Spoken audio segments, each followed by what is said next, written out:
여자둘이 토크하고 있습니다. 안녕하세요. 김하나입니다. 안녕하세요. 황선우입니다. 오늘은 저희에게 온 메일로 한번 시작을 해보도록 하겠습니다. 하나 씨가 읽어주시죠. 네. 안녕하세요 작가님들. 저는 씨앗과 관련된 일을 하는 아토로입니다. 씨앗의 아자를 쓰셨네요. 네. 작가님들이 다뤄주셨으면 하는 주제가 있어서 메일 드립니다. 전에 부자로 사는 법에 대해서 말씀해 주셨잖아요.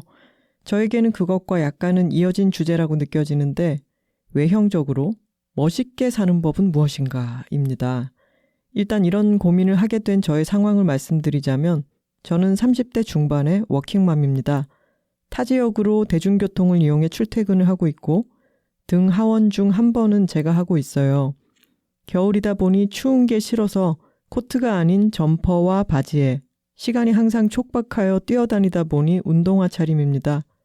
예전에는 멋으로도 이렇게 입고 다녔는데 생활과 밀착되다 보니 그냥 있는 옷만 급히 걸쳐 입은 느낌이에요. 저와 비슷한 상황의 동기를 보면 옷이 일단 가짓수가 많고 보통 제가 불편해서 잘 입지 않을 치마나 세미 정장 차림, 부츠 등 아주 멋들어지게 입고 다니거든요. 혼자선 괜찮다가도 자꾸 이 동기를 보고 나면 괜히 주눅이 들더라고요. 나 너무 꾸질해 보이는데 하고요. 제가 닮고 싶어하는 태도를 가진 사람들은 패스트 패션 산업에 대한 폐해, 다큐에서 옷으로 쌓인 산을 걷는 아이를 보고 받은 충격으로 옷에 대한 소비를 완전히 줄인 사람, 끊임없이 버려지는 옷들이 생산되는 시대에 대한 일침을 놓는 사람들인데 나는 그 방향으로 가고 싶으면서도 또 한편으로는 보이기에 깔끔하고 멋지고 센스 있는 사람이 되고 싶은 아이러니에 빠져 있어요. 많은 옷만으로 멋져 보이지는 않는다는 걸 알아요. 단정하고 깔끔한 멋은 뭔가 다른 게 있는 것 같아요. 자세, 분위기, 세탁이나 옷감의 관리에서 나오는 여러 가지가 어우러져 나오는 멋이죠. 단정한 일상을 살고 있다면 저는 이런 고민을 하지도 않았을 것 같습니다. 매일매일이 우당탕탕, 매일 까먹는 게 일수고 그런 삶인데 옷감의 관리와 세탁과 정리에도 그다지 재능이 있진 않답니다. 멋진 사람으로 살고 싶다는 생각을 하니 관련된 것들이 또 아주 많더라고요. 검소하게 살고 싶고 또 돈도 그리 많지 않은데 옷이나 잡화에 많은 돈을 써야만 하는가. 집을 깔끔하게 정리하고 살고 싶은데 어떻게 효율적으로 몇 가지 옷으로만 멋있게 입을 수 있을까? 운동을 해서 몸이 어느 정도 똑발라야 오태가 날 텐데 운동은 도대체 어떻게 하나? 괄호 열고 에너지가 너무 소진되어서 운동에서 손을 놓아버렸어요. 이렇게 많은 옷을 소비하는 산업에 나까지 동참해서 불필요하게 지구를 힘들게 해야 하는 걸까? 멋지게 보이는 건 일이 또 힘든 일일까요? 남에게 보이기 위한 삶은 중요한 게 아니에요 라고 요즘에는 말하죠. 맞아요. 그치만 저는 제가 저를 멋지다고 인식하고 싶고 내가 나를 멋있다고 생각하려면 저의 경우에는 이런 외형적인 모습이 많은 부분을 차지합니다. 작가님들, 멋이란 무엇입니까? 멋스러운 사람이 되는 조언을 좀 부탁드려도 될까요? 단정하고 멋진 태도를 가진 작가님들의 이야기가 필요해요. 그럼 이만 봄맞이의 설레는 날들을 보내시길 바라며 줄입니다. 네, 아토로님의 사연을 읽으면서 의생활, 옷 입기라는 것이 얼마나 다양한 면들이 복합적으로 작용하는 활동인가 이런 생각을 하게 됐어요. 옷에는 일단 그것을 살 수 있는 돈이 필요하고요. 그리고 관리를 잘 해서 입을 수 있는 시간도 들어가죠. 그리고 뭔가 스타일링적으로 옷차림을 조합해낼 수 있는 창의력이나 센스 같은 것도 분명히 필요합니다. 그리고 아토로님이 말씀해 주신 것처럼 어떤 몸에서 뿜어져 나오는 자세의 발음이나 꼿꼿함이 옷을 또 잘 맞게 보이게 하는 그런 부분들도 작용을 하죠. 이런 여러 가지 재미있는 화제를 던져주셔서 오늘은 한번 옷 입기, 의생활에 대한 이야기를 나눠볼까 합니다. 좋은 걸 좋다고 말하기, 여둘톡 48화 주제는 조금 파격적이네요. 멋과 뽐입니다. 톡깔 한번 하고 갈까요? 이어. 둘, 톡톡톡톡톡! 파워. 파워. 지난번에 4번 하다가 한 번만 해서 오늘은 또 허를 찌르는 2번 챈트를 넣어봤습니다. 일단 아토로님께서 저희에게 멋스러운 사람이 되는 조언을 부탁하시면서 단정하고 멋진 태도를 가진 작가님들의 이야기가 필요해요 라고 말씀을 해주셨는데 오늘의 우리의 행색이 이런 멋과 뽐에 대해서 이야기를 할 자격이 있나 싶은 마음은 조금 들기는 하네요. 그렇죠. 저희가 과연 누군가의 옷 입기에 대해서 조언을 드릴 수 있는 위치인가. 오늘 집에서 나오다가 거울을 볼 때 특히 그런 회의가 좀 들기는 했습니다. 양심의 가책을 느끼면서 진행해 보겠습니다. 오늘 이 자리에는 20년 동안 패션 매거진에서 일해오신 총 240권의 잡지를 만들어 오신 그런 전직 패션 매거진 에디터가 함께하고 계십니다. 네, 반갑습니다. 바로 전데요. 네, 저는 패션 매거진에서 일을 했지만 패션 담당 에디터는 아니었던 황선우입니다. 저는 아토로님의 사연을 읽으면서 떠오른 일화가 하나 있어요. 일하는 여성들이 모여서 좀 얘기를 나누면서 네트워킹을 하는 자리였는데 거기에 유통업계에 유명한 브랜드에서 팀장으로 일하시는 여성분이 오셨거든요. 그래서 이런저런 이야기를 나누면서 주로 워킹맘들이 많은 자리였기 때문에 이런저런 시간 없음에 대해서 서로 토론을 했습니다. 그러다가 본인의 상사인 남성 임원분이 아주 일찍 출근을 해서 운동도 마치시고 늘 완벽한 수트 차림으로 회의에 들어오신대요. 그래서는 후배들에게 좀 옷차림에 신경 써라 이런 얘기를 한다는 거예요. 그런데 그 얘기를 주로 듣게 되는 여성 팀장급 직원들은 아이를 아침에 등원시키고 헐레벌떡 출근을 해서 말하자면 완벽하게 흠없이 가꿔진 어떤 그런 아웃핏을 옷차림을 보이지는 못할 때가 많은 거죠. 그러면서 그 얘기를 하더라고요. 그 임원분은 스스로 세탁소에 옷이라도 맡기시는지 모르겠다. 그러니까 이분은 가사 노동에 아마도 참여를 덜 할 것이고 누군가가 자신을 위해서 말끔한 모습으로 출근할 수 있게끔 관리를 도맡아 주기 때문에 그렇게 멋진 모습으로 남들에게 보여지는 게 어렵지 않은 사람이고 다들 일하는 환경이 같지 않은데도 자신처럼 그렇게 꾸미기를 요구하는 그런 상사이신 거죠. 그래서 그분이 주는 스트레스와 사실 그렇게 시간적인 여유를 누르지 못하는 사람들이 많은 것에 대해서 이야기를 나눴던 기억이 나고요. 아토로님의 상황도 그런 것 같아요. 본인이 지금 멋지게 옷을 입을 수 없는 것에 대해서 불만스러운 것도 있지만 결국은 그걸 위해 어떤 시간이나 에너지를 쓰기가 어려운 워킹맘으로서의 본인의 상황이 지금 조금 아쉬운 것이 아닌가 이런 생각이 들었습니다. 그리고 혼자선 괜찮다가도 멋쟁이인 동기를 보면 주눅이 든다. 나 너무 꾸질해 보이는데 이런 생각을 하신다고 했죠. 지금 아토로님의 상황은 아이 등하원도 해야 되고 출퇴근도 타 지역으로 대중교통을 이용해서 하고 그러면 절대적인 시간이 부족하죠. 옷을 쇼핑할 시간도 부족하고 옷을 관리하거나 다양한 옷을 매치할 만큼 시간적 여유를 확보하기가 힘든 상황이잖아요. 그러면 사실 옷을 잘 입기가 어렵죠. 맞아요. 동기분이 지금 비슷한 상황인데 멋을 부리시는 것은 그만큼 시간과 노력을 많이 들인다는 건데 지금 아토로님의 상황에서는 옷에 시간과 노력을 투입할 만한 여유가 많지는 않잖아요. 근데 그러면은 동기 참 멋있다 생각하고 약간 단기적 처방으로는요. 예쁜 운동화를 하나 사시면 어떨까. 지금 코트가 아닌 점퍼와 바지에 시간이 항상 촉박해서 뛰어다니다 보니까 운동화 차림입니다 하셨는데요. 단기적인 처방으로 그냥 기분 전환을 위해서라도 또 봄이잖아요. 요즘 새로 나오는 이쁜 운동화들이 참 많습니다. 편안하고 색감이 발랄한 예쁜 운동화를 일단 하나 사서 기분 전환을 시도해 보시면 어떨까 싶어요. 네, 물론 패션을 위해서 계속해서 너무 많은 물자를 생산하는 이런 자본주의 시스템에 대해서 좀 회의도 느끼고 계시는데요. 운동화를 사서 오래 신으시면 되지 않을까 이런 단기 처방을 드리고요. 저희도 다들 한정된 자본과 한정된 시간을 투여해서 의생활을 하는 사람들로서 어떻게 우리가 옷을 입으면서 살아가고 있나 이런 얘기들을 오늘 좀 나눠보려고 합니다. 하나 씨는 멋이 뭐라고 생각하세요? 이거 너무 방대한 질문 아닌가요?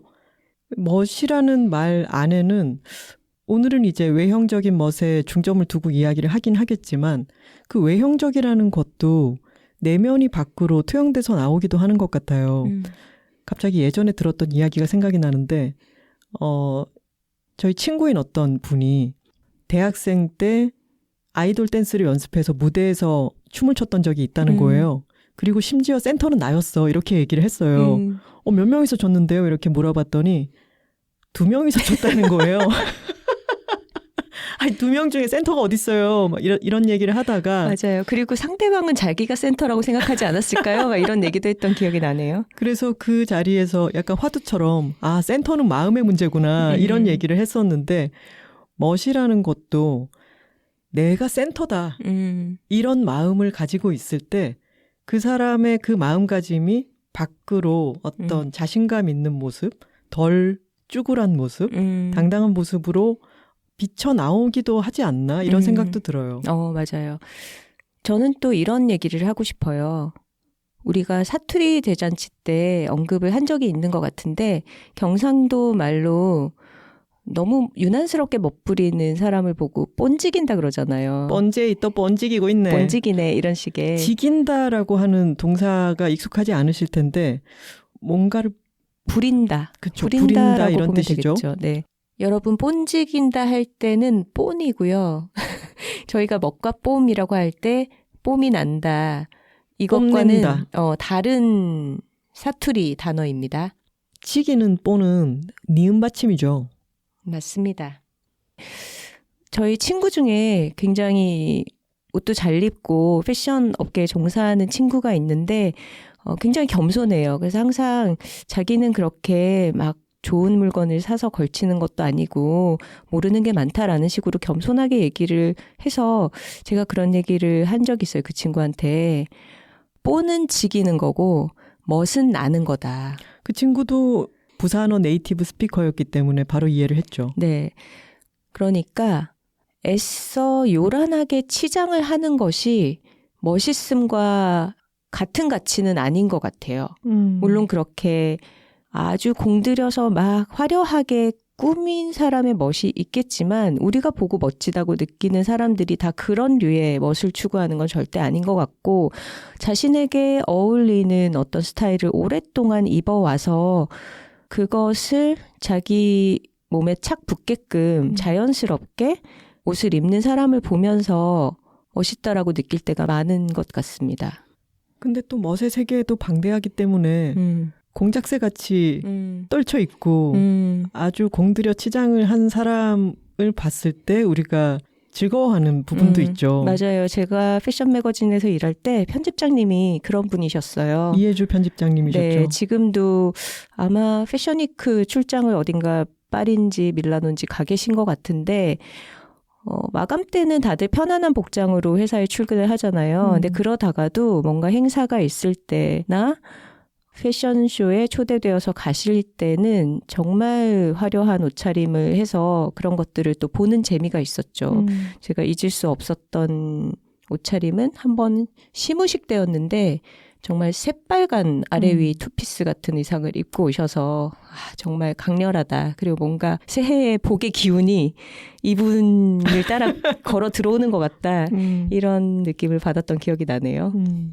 이해주 상무님이 패션위크 같은 데서 옷을 차려입고 찍히신 사진을 보면은 좀 신나는 게 있어요. 그리고 그 과감함, 내가 이 나이에 이렇게 입어도 될까 하는 사람들의 어떤 선입견 같은 것을 아랑곳하지 않는 듯한 그런 느낌이 사진에서도 막 느껴지는데 그게 센터는 마음의 문제와 또 닿는 게 아닐까 싶기도 하고요. 아까 자기에게 어울리는 멋에 대한 이야기를 했는데 우리 주변의 친구들 중에 멋쟁이가 수선배입니다. 맞아요. 수선배는 옷 입는 걸 좋아하고 또 옷을 참 멋있게 예쁘게 잘 입는 분인데 수선배도 이혜주 편집장님처럼 어느 나이에는 어떻게 입어야 한다 같은 선입견에 아랑곳하지 않는 사람인 것 같아요. 맞아요. 그렇다고 해서 20대들처럼 옷을 입느냐 그렇지는 않죠. 근데 수선배의 경우에는 뉴욕 생활을 오래 했었고 뉴욕과 서울에서 경험하는 여러 가지 사람들의 반응 차이에 대해서 얘기를 많이 해주더라고요. 뉴욕 같은 경우에는 누군가가 자기 보기에 멋지게 옷을 입었다 하면은 그 옷차림을 굉장히 칭찬해주고 밝게 띄워주고 이런 식의 스몰 토크를 많이 하잖아요. 근데 그게 그 옷을 입은 사람의 뭐 몸매 평가라든가 아니면은 외모나 나이나 이런 것과 결부시켜서 옷차림에 대해서 평가하는 건 절대 아니라는 거죠. 그런데 한국에서는 이 선배가 어떤 방식으로 옷을 입었을 때 네 나이에 어울리지 않는다. 혹은 뭐 너의 몸매에, 너의 체형에, 너의 키에 이런 것은 어울리지 않는다라는 얘기를 들어왔던 거죠. 우리가 장사롱 미용실을 여두레두로 소개할 때도 그런 얘기 많이 했었잖아요. 뭔가 내가 추구하는 바가 있어서 그것을 내 헤어스타일에 실현했을 때 그게 어울리지 않는다라는 어떤 식의 평가를 너무 많이 받게 되잖아요. 한국 사회는 타인의 시선을 아주 내재화하기 쉬운 사회이고 남들 시선을 매우 많이 의식을 하죠. 그래서 어느 나이대에 적절한 멋이라고 하는 게 아주 틀에 박혀 있는 경우가 많습니다. 사람들의 머릿속에. 그게 조금 보수적인 분위기의 직장에서는 특히 20대의 젊은 직원들에게 그런 식으로 옷차림에 대해서 언급을 직접적으로 하는 경우도 많죠. 제 친구도 다니던 직장에서 예를 들어서 여름에 속옷에 끈이 비친다거나 혹은 발꿈치 부분이 열려있는 그런 샌들을 신었을 때 스타킹을 신지 않는다라고 야단을 맞은 적이 있다고 하더라고요. 근데 그것은 그런 옷차림에 대한 간섭 자체가 지나친 간섭이고 이 친구의 옷차림이 크게 달라지지 않은 채로 지금 직급이 높아져서 팀장급이 된 이후로는 아무도 그것에 대해서 얘기를 하지 않는 거죠. 그리고 사이즈에 있어서도요. 사람마다 체형이 얼마나 다릅니까? 이 몸의 크기라든가 비율이라든가 이런 것도 다 다르죠.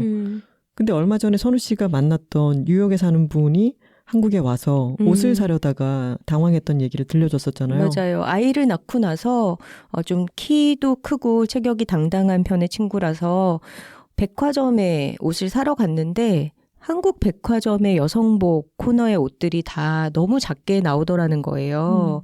그래서 거의 한 군데 브랜드 정도에서만 몸에 맞는 옷을 찾을 수 있었다고 하더라고요. 근데 보통 아예 라지 사이즈가 출시되지 않고 스몰, 미디움만 나오는 브랜드들도 많고 그리고 그리고 내 몸이 라지일 때는 그러니까 어쩌라는 거예요? 라지로 그냥 태어나지를 말라는 건가? 그리고 뭐 프리 사이즈라고 하면서 사실은 절대 프리가 아닌 경우도 많이 있죠. 한국의 옷들이 사이즈가 너무 작고 그리고 큰 사이즈가 아예 제작되지 않기 때문에 그런 곳에 쇼핑을 하러 갔을 때 몸집이 큰 특히 여성이 느끼게 되는 것은 너는 보통의 몸매가 아니다. 너의 몸은 잘못되었다. 라고 하는 메시지를 계속 받게 되죠. 맞아요. 그리고 옷의 사이즈에 너의 몸을 맞춰라라고 하는 메시지가 되기도 하고요. 네. 우리가 여자는 풍채 편에서도 어떤 우리 앞에 재현되는 여성의 몸에 대한 이미지와 신체에 대해서 우리가 듣게 되는 여러 가지 사회적인 압박에 대해서 많이 얘기를 했었는데 옷 입기도 이것과 굉장히 결부되어 있는 것 같아요. 아까 센터는 마음의 문제라고 얘기를 하기도 했는데 몸집이 큰 여성의 경우에는 내가 센터가 아니다라고 생각하게 되는 거죠. 그러니까 나의 몸은 사회에 부적합한 몸이다라고 생각하게 된다면은 멋을 부릴 때도 점점 더 움츠러들게 되겠죠. 하나 씨는 어떻게 센터가 되었나요?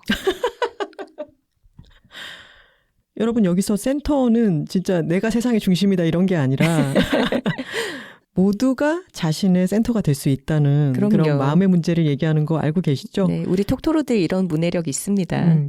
저의 경우에는 제가 키가 아주 작은 편이잖아요. 그리고 여기서 긍정해도 되죠, 제가? 네. 그리고 예전에 저희 이모랑 오랜만에 만났다 헤어지면서 포옹을 했는데 우리 이모가 뭐라 그랬냐면 아이고 이 아가씨가 중부지방에 와 이랬노. 안아보더니 배랑 허리 쪽이 이제 좀 통통하다, 두둑하다 이런 뜻이었던 거죠. 몸집이 큰 편은 아닌데 허리가 잘록하기보다는 그 반대편 볼록렌즈처럼 되어 있고 그리고 팔이 좀 짧은 편이고 그러다 보니까 옛날에는 나도 다이어트를 해야 된다라든가 나는 키가 너무 작으니까 자신감이 떨어진다든가 여러 가지 불만이 많았겠죠. 그리고 그걸 보완하려고 또 어설픈 시도들도 많이 했겠죠. 근데 어느 순간 이후로는 다이어트보다는 나의 건강이 더 중요하고 나의 좋은 기분, 컨디션이 더 중요하고 그리고 내가 사회에서 제 역할을 하기 위한 어떤 맷집을 키우는 것 그런 게 어떤 옷을 날씬한 몸으로 잘 소화하는 것보다는 더 중요하다는 생각을 하게 됐고요. 그리고 여자의 귀여움은 40대부터 시작되는 거 아니겠습니까? 아, 그렇죠. 저는 척 봤을 때 저 사람 참 뭐 늘씬하고 멋있다 이런 것은 왜 이렇게 크게 웃어요? 미안해요. 실수가 터져 나왔네요. 그런 것은 평생 도달할 수 없을 테고 그냥 나의 몸을 긍정하게 된 거죠. 하나 씨는 귀엽죠. 나는 작지만 귀여운 걸 그것에 대해서 귀여움은 빠지면 답도 없다고요. 나는 그래도 귀여우니까 라고 생각을 하면서 내가 아닌 어떤 것이 되고자 에너지를 많이 쓰지는 않게 됐어요. 근데 그러다 보니까 왜 조약돌 같은 거 보면 자그맣고 단단하고 그리고 나름의 너무 번쩍이진 않지만 단정한 광택 같은 게 있잖아요. 나라는 사람을 그런 식으로 정체화를 했더니 조약돌은 나름의 아름다움이 있잖아요. 하나 씨도 아름다움이 있어요. 왜 빙긋이 웃으면서 자꾸 얘기를 하는지. 여튼 나도 나름의 어떤 멋이 있다 라고 생각하니까 마음의 센터가 될 수 있었죠. 선우 씨는요? 저도 어릴 때는 뭔가 내 몸에 대한 불만도 많았고 예쁜 옷들을 제대로 잘 소화하기에는 내 체형에 이런저런 부분이 부족하다, 맞지 않다라고 느낀 순간들이 아주 많았어요. 그러다가 이제 어깨를 다치면서 운동을 시작하고 몸을 바라보는 관점이 남의 시선으로 예뻐 보이는 것보다는 잘 기능하는 몸을 내가 데리고 오래 살면서 잘 사용하는 게 중요하구나 이렇게 관점을 바꾸게 되면서 내가 내 몸을 대하는 관점 자체에 아주 큰 패러다임 변화가 생겼습니다. 하나 씨랑 저랑 여러 잡지사 같은 데 촬영을 할 기회가 많아지면서 이제 의상을 준비해 주시는 경우가 많아졌어요. 그럴 때 이제 저희한테 어떤 의상을 선호하는가를 미리 물어보세요. 스타일링을 어떻게 준비하면 좋을까요? 이렇게 상의를 해주시는데 그럴 때 하나 씨도 저도 설명을 드리는 어떤 문구가 정확하게, 명확하게 있잖아요. 그런데 그게 바로 저희 체형의 단점이라면 단점이고 어떻게 보면 가치 판단을 떠나서 그냥 객관적인 묘사이기도 하죠. 하나 씨는 아까 얘기한 것처럼 상체가 조금 통통하고 하지만 다리가 예쁘죠. 그리고 저는 하체가 통통하고요. 대신에 허리는 좀 가는 편입니다. 선우 씨와 저의 몸매는 마치 태극기 완전 가운데 반대네. 있는 태극 문양처럼 완전 반대예요. 선우 씨는 하체가 좀 통통한 편이고 상체는 날씬한 편이고 그리고 허리가 가늘고 저는 딱 그 반대라고 생각하시면 되겠죠. 근데 되게 조화로워.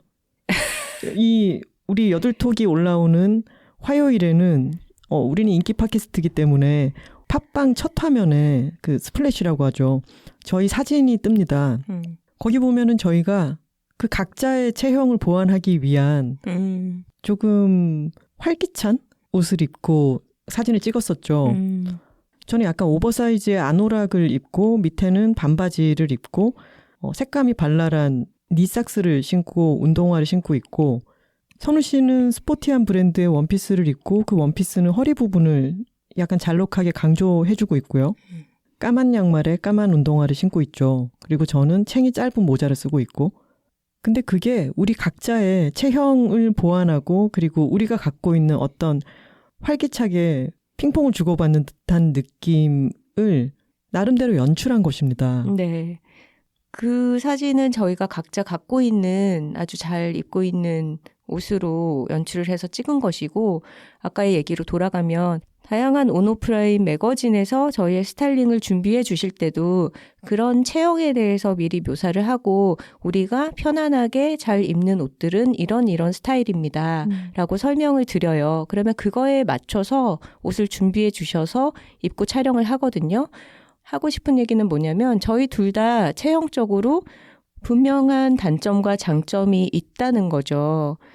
하지만 우리가 직업 모델이 아니고 모델이라면 어떤 의상도 멋지게 소화를 할 수 있었겠지만 저희는 그런 한계에 있는 사람들이기 때문에 그거에 맞춰서 그 한계 안에서 옷을 입을 때 어떻게 보면 더 저희만의 스타일이 생겨나는 것 같아요.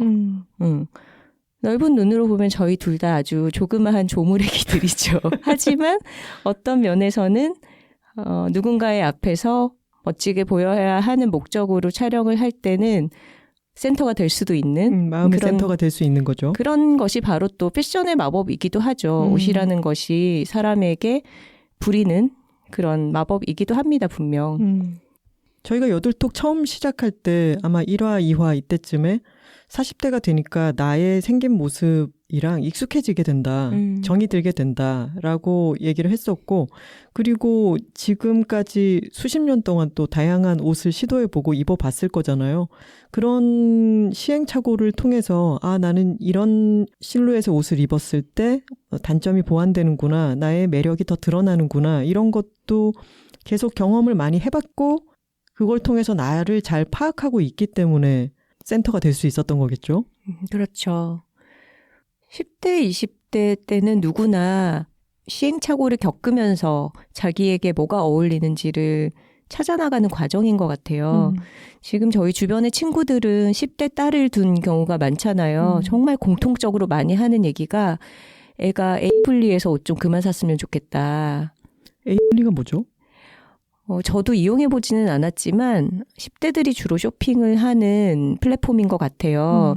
그런데 아무래도 좀 소재적으로 그렇게 질이 좋지 않고 아주 저렴한 옷을 싸게 판매하는 그런 플랫폼인데 굉장히 깡마른 모델들이 옷을 입고 나와서 말하자면 정말 핏이 제대로 맞는 걸 보여주는 게 아니라 핀으로 옷을 잡아가며 촬영해서 옷의 특징을 잘 보여주지 않고 그리고 그걸 사서 입었을 때 그런 느낌이 정확하게 전달이 되지 않기 때문에 금방금방 실증을 내고 버려지는 그런 옷들이 많다고 해요. 그런데 저희가 딸이 없기 때문에 좀 속편하게 생각하는 부분도 있겠지만 우리 때 그 친구들도 다 이대 앞에 다니면서 동대문에 다니면서 좀 허접한 옷도 사서 입어보고 그러다가 이건 아니구나 하면서 자기한테 어울리는 스타일도 알게 되고 또 옷에서 소재라든가 봉제라든가 어떤 부분을 보고 사야지 오래 입는구나 이런 걸 터득해가는 과정들이 다들 있었잖아요. 그렇죠. 그리고 그 또래 친구들이랑 같은 곳에서 비슷한 아이템을 쇼핑해서 입는다라는 게 주는 소속감, 그 나이대에만 누릴 수 있는 어떤 공통점 같은 것들이 분명히 또래 문화 속에 있기 때문에 그런 것도 필요한 과정이 아닌가 옷 입기에서 그런 생각은 들어요. 자기한테 어울리는 걸 찾아가려면은 안 어울리는 거 수백 개 해봐야 돼요. 그럼요. 근데 요새 그런 거 신기하지 않아요? 어떤 거요? 정말 우리 고등학교, 대학교 때 유행이 지금 다시 막 돌아오는 거. 제가 고등학교 때 엄마 막 졸라가지고 입었던 마리떼 프랑스와 저거 그 브랜드가 완전히 사라졌다가 다시 돌아오는 거 보니까 너무 신기하더라고요. 맞아요. 크롭 티셔츠나 굉장히 와이드하고 긴 바지 같은 거 그런 거 다 저희 고등학교 대학교 때 엄청 유행했었잖아요. 언플러그드 보이 현겸이 슬플 때 힙합을 출 때 그 입는 옷이잖아요. SES. 그러네요. 이게 재밌는 게 지금 2023년에는 90년대부터 2000년대 초반까지의 패션 스타일이 다시 한번 재현되고 있는 것 같고요. 그런데 이 과정들이 몇십 년 주기로 돌아오는 것 같아요. 그 전에는 분명히 또 80년대에 뭐 파워숄더라든가 좀 각진 수트 같은 그런 의상들이 그리고 아주 막 부풀려진 헤어 이런 게 유행이 돌아온 적이 있었고 또 그전에는 분명히 70년대에 어떤 디스코 패션 같은 게 한 사이클을 주기로 해서 돌아왔었고요. 그러니까 이런 거를 보면은 유행이라는 게 정말 완전히 새로운 뭐가 절대 아니라 기존의 요소가 어떤 쓰임을 다하고 어떻게 식상해지고 빛을 잃었다가 그것을 경험해보지 않은 세대에 의해서 분명히 요즘 10대, 20대들은 90년대를 역사로만 알고 있을 거잖아요. 다시 한번 소비되면서 새롭게 재발굴이 되는 이런 과정이 결국 주기적으로 돌아오는구나. 그런 걸 발견하게 돼서 또 재밌기도 합니다. 너무 재밌어요. 이게 정말로 파도로구나라는 생각이 들고 저희가 이제 90년대, 2000년대 초반 이럴 때는 80년대 패션은 재앙이다 이런 식으로들 생각했단 말이에요. 맞아요. 근데 그게 다시 재해석되면서 아주 신나고 힙하게 돌아오는 걸 보면은 또 즐겁죠. 네. 그 사람의 미감이라는 게 저 때는 어쩜 저랬지? 약간 극혐처럼 바라보기도 하다가 그 요소를 그대로 가지고 또 어떻게 해석하느냐에 따라서 또 아주 즐거운 패션이 되기도 한다는 게 그 패션의 무궁무진한 가능성 때문에 또 재미있는 것 같아요. 그러고 보니까 패션과 음악이 굉장히 공통점이 많네요. 주기적으로 유행이 돌아오기도 하고 그 직전 세대의 것을 좀 가장 촌스럽게 느끼게 되는 그런 점이 닮아 있네요. 그러네요. 패션도 어떤 생애 주기를 가지는 것 같다 이런 얘기를 하게 되는데 10대, 20대 때 아주 다양하게 이것저것 입어보곤 했다면 그때 당시에 생각할 때 저의 40대 모습은 여러 가지로 예상했던 것과 지금은 다른 사람이 되어 있는데요. 예를 들면 제가 결혼할 줄 알았고 뭐 애도 한둘 낳을 줄 알았는데 지금 여자들이 살고 있는 것처럼 당시에 저는 40대가 되면 정말 타임 정장 이런 거 입고 약간 질 샌더 스타일 이런 것을 즐겨 입는 그런 커리어 우먼이 되어 있겠지라고 생각했던 것 같은데 웬걸요. 요즘 저와 친구들이 가장 열심히 쇼핑하는 브랜드는 나이키고요. 맞습니다. 이게 40대 중반 이후가 되니까 소재가 가볍다라는 게 굉장히 중요해져요. 많은 부분에서. 그래서 어릴 때는 오히려 좀 묵직한 가죽 가방 같은 것도 열심히 들고 다녔다면 되니까. 그렇죠. 요즘은 뭐 체인이 있다 가방에 너무 무겁죠. 그리고 뭐 가죽으로 만들어졌다 너무 무겁죠. 그런 것들 손이 안 가고 무조건 굉장히 얇고 가벼운 에코백으로 모든 것을 다 하고 있어요. 그리고 걸치는 옷들도 되도록 가볍고 신축성이 좋고 편안한 것들 그런 걸 찾다 보니까 안 그래도 저희가 망타클이 월수금으로 수업이 있어서 운동복을 망원 탁구 클럽이죠. 네, 운동복을 자주 입고 운동이 끝난 후에 일상생활도 영위하기 때문에 운동복 차림일 때가 많은데 어느 순간 그런 생각이 드는 거예요. 예전에 중년들이 그렇게 등산복을 좋아한다고 그게 희화화되곤 했는데 지금 나는 까만색을 입었다 뿐이지 그들과 다른 게 무엇인가? 이런 생각도 들었습니다. 가볍고 통풍이 잘 되고 편안하고 참 좋구나. 등산복도 그래서 입었겠구나. 맞아요. 기능적이고 편안한 걸 찾게 되죠. 요즘 아직 추운데도 크롭티가 유행하기 때문에 롱패딩 안에다가 크롭티를 입고 벙벙한 핏의 바지를 입고 이런 모습을 보면은 배실이겠다 이런 생각부터 먼저 들잖아요. 맞아요. 근데 우리도 어렸을 때 생각해 보면 힙합 패션이 유행을 했기 때문에 질질 끌리는 바지 입고 엄마한테 혼나가면서 온 거리를 다 바지로 쓸고 다니고 그게 무슨 짓이냐 이런 소리를 들어가면서도 어떤 것을 추구했었잖아요. 맞아요. 10대 때 엄마한테 등짝 좀 안 맞아본 사람은 헛산 거야. 그리고 패션은 정말 다양한 시도를 해보지 않으면은 알 수가 없죠. 옷을 사러 가서도 그걸 꼭 입어보잖아요. 그리고 옷걸이에 걸려있는 것만 보고 마네킹이 입은 것만 보고는 그 옷이 나에게 어떤 작용을 할지는 몰라요. 그러니까 들어가서 꼭 피팅룸에서 옷을 여러 개 입어보고 결정을 하게 되는데 그게 수십 년 동안 반복되는 옷에 대해서 알아가는 작업이죠. 저의 경우에는 옷을 잘 입는 편이 아니고 관심이 그렇게 많지도 않아요. 다른 사람들은 그렇게 생각 안 할걸요? 선우 씨가 보기에는 제가 옷에 관심이 많은가요? 관심이 아주 많지는 않지만 효율적으로 관심을 발휘해서 본인에게 어울리게 잘 입는다고 생각합니다. 왜 소재라든가 라인 같은 것에 대해서 아주 민감하고 그걸 어렸을 때부터 아주 잘 매치해서 입는 사람들이 있는데 저는 전혀 그렇지는 않았고 저에게 어울리는 것이 무엇인지를 잘 알기가 힘들더라고요. 저의 경우에는. 근데 오랫동안 이것저것을 입어보고 이거를 입었더니 내가 편하기도 하고 사람들도 너 이 옷이 잘 어울린다 이런 칭찬을 듣고 그러면은 이 요소는 뭘까 생각을 해보게 되죠.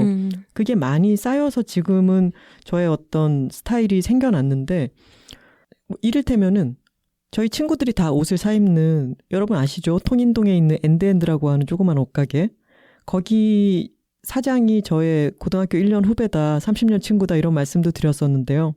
그 친구는 옷 관련한 일을 하니까 그 옷에서 사용되는 용어도 많이 알고 있을 거잖아요. 근데 고시감이라고 하는 말을 해줬어요.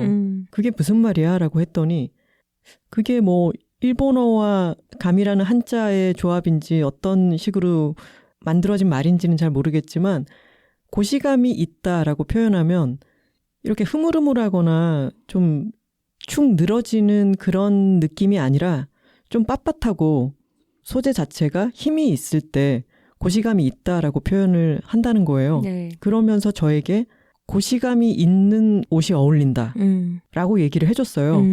근데 그 말을 습득하고 나자 그래 나에게는 이런 소재가 잘 어울리는구나 라고 하는 걸 좀 더 명확하게 캐치하게 되는 거죠. 그 말을 익힘으로 인해서. 그래서 옷을 고를 때 그 친구가 툭툭 던져준 어떤 말들이 저에게는 아주 좋은 가이드라인이 됐어요. 마치 S와 M 안에 들어가지 않는 사이즈의 몸은 존재하지 않는 것처럼 그리고 뭔가 잘못된 것처럼 느끼게 하는 이런 사이즈 체계는 굉장히 문제가 있죠. 그리고 어떻게 해서든 그것을 구매하게 만드는 것도 문제가 있고요. 엔드엔드 사장인 친구가 그런 얘기를 하더라고요. 요즘은 사이즈도 취향이다. 몸에 꼭 맞게 입는 것만이 아니라 청바지든 상의든 얼마든지 넉넉하게 입을 수 있는 거죠. 본인은 청바지 사이즈 24도 입고 32도 입는다. 어깨에 꼭 맞게 입는 것이 우리는 옳은 핏이라고 배웠지만 꼭 그렇지만은 않을 수 있다. 옷에 따라서 훨씬 헐렁하게 입는 것도 멋스러울 수 있다. 이런 얘기를 해주더라고요. 사이즈도 취향이다 이런 한마디를 들으면 머릿속에서 어떤 벽이 부서져 나가는 것 같죠. 그리고 좀 더 다양한 시도를 해볼 수도 있을 것 같고요. 맞습니다.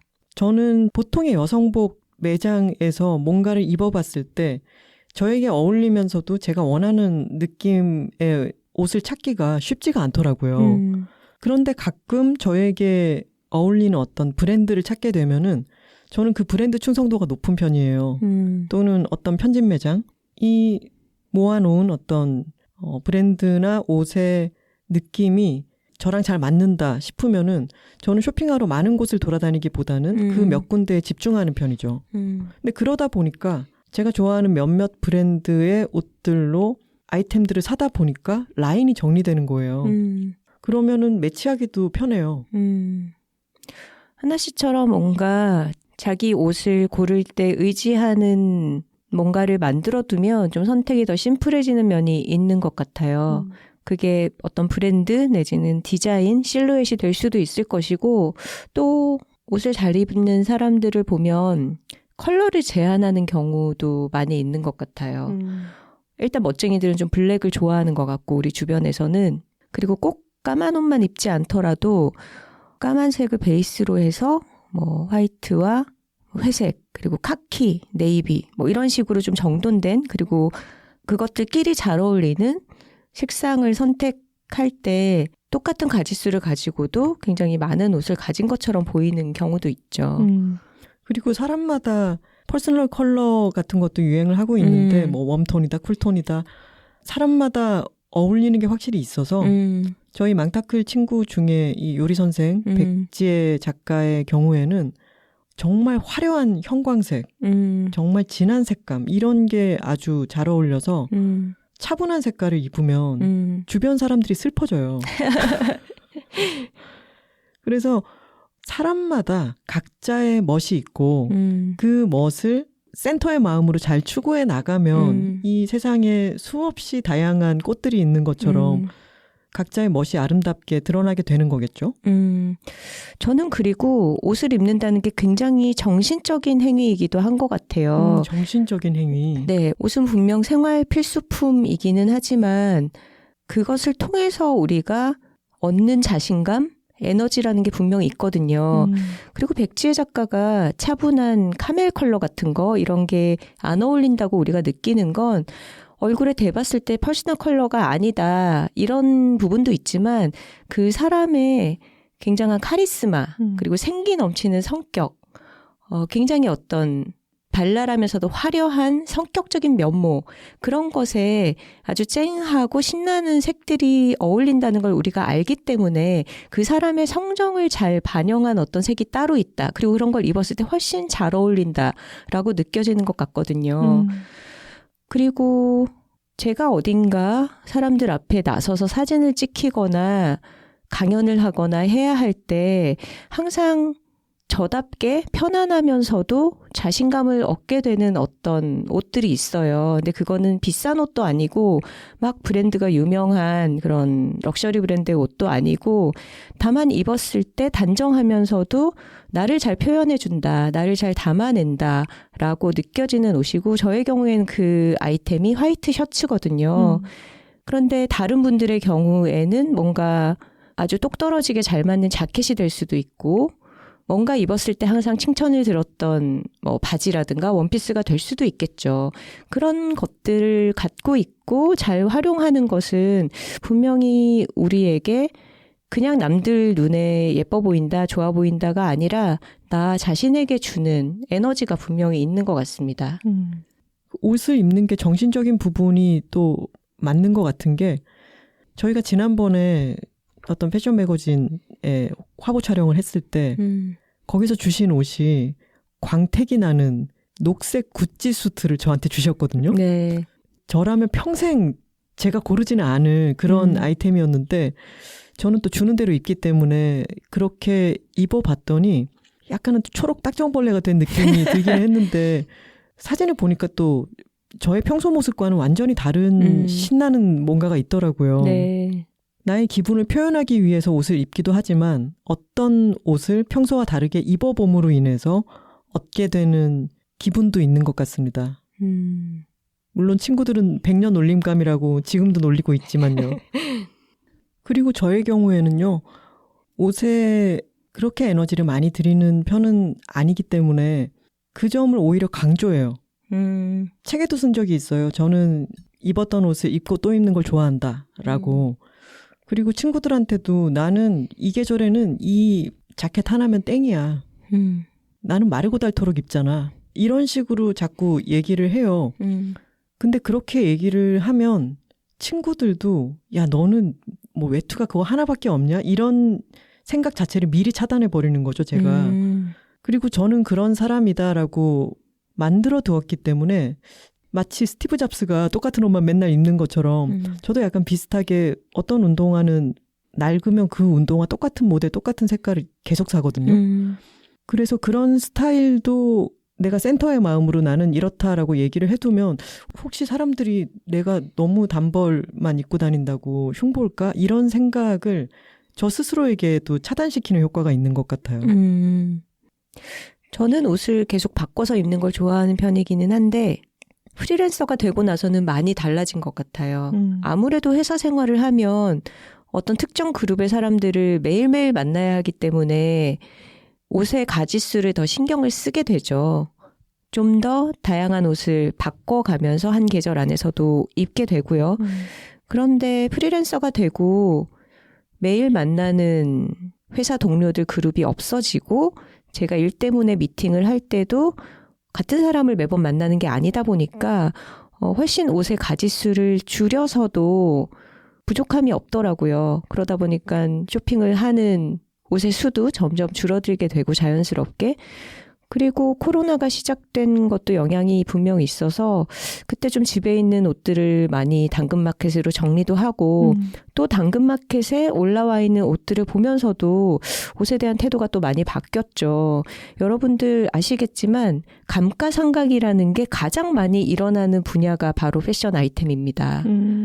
우리가 휴대폰을 사서 쓰다가 뭐 1년 만에 판다고 했을 때 뭐 이것이 중고 가격으로 거래되는 어느 정도의 퍼센트가 있겠죠. 근데 옷의 경우에는 그게 가장 빠르게 아마 가치가 떨어지지 않을까 싶어요. 그리고 부자로 사는 법에서도 한번 얘기한 적이 있지만 이 물건을 화려하게 보이게끔 어떤 사람들의 욕망을 부추기게끔 하는 그런 조명과 온도와 습도에서 촬영된 여러 가지 이미지 속에 이것을 갖고 싶어하는 마음이 부추겨질 때와 정말 그 물건 하나만 여러 가지 환상에서 벗어나서 당근마켓이라는 플랫폼 안에 보여질 때 정말 내가 이것을 갖고 싶은 마음이 어떤 것이었나 이거를 냉정하게 판단하게 되더라고요. 선우 씨가 물건들의 민낯이라고 표현했던 하지만 저는 당근마켓을 요즘 어떤 온라인 쇼핑몰보다 또 잘 활용하고 있기도 합니다. 저에게 필요한 아이템들의 키워드나 제가 잘 구입해서 입곤 하는 브랜드들 이름을 입력을 해두고 그 제품이 올라오면 눈여겨보다가 합리적인 가격에 구매하는 방식으로 활용하고 있기도 해요. 그랬을 때 새 옷을 계속 사면서 더 높은 금액을 지불하고 뭔가 새로운 물자를 계속 생산하는 에너지를 쓰는데 나도 동참하게 되는 것보다는 기존에 만들어진 물건을 오랫동안 사용하는 그런 방식으로 나의 소비도 조금은 더 건강해질 수 있다는 느낌도 들고요. 사람의 성향이 다른 것 같은 게 저는 중고 물품, 특히 중고 옷을 잘 고르는 눈이 없고 그리고 새 옷을 입는 것을 좋아해요. 근데 대신에 옷을 많이 사지 않고 산 옷을 아주 많이 입는 편이죠. 제가 오늘도 입고 나온 이 기모 추리닝 바지는 지금 몇 년째 겨울이 되면은 너무나 잘 입고 있는데 선우 씨한테 그런 얘기를 했죠. 이거 아마 39,900원 뭐 이 정도 주고 샀을 것 같은데 내가 입은 가격으로 따지면 이거 39만 9천 원쯤 줘야 되지 않을까? 이런 얘기를 했었죠. 맞아요. 그리고 정말 따뜻하잖아요. 네, 계절에 어울리게 계절의 날씨에 맞게 옷을 입는 게 또 멋의 중요한 조건입니다. 예전에 아주 멋쟁이인 제 친구의 어머니가 이런 말씀 하셨대요. 겨울에 따시게 여름에 시원하게 입는 게 그게 멋쟁이다. 이렇게 말씀하셨다고 합니다. 네, 맞아요.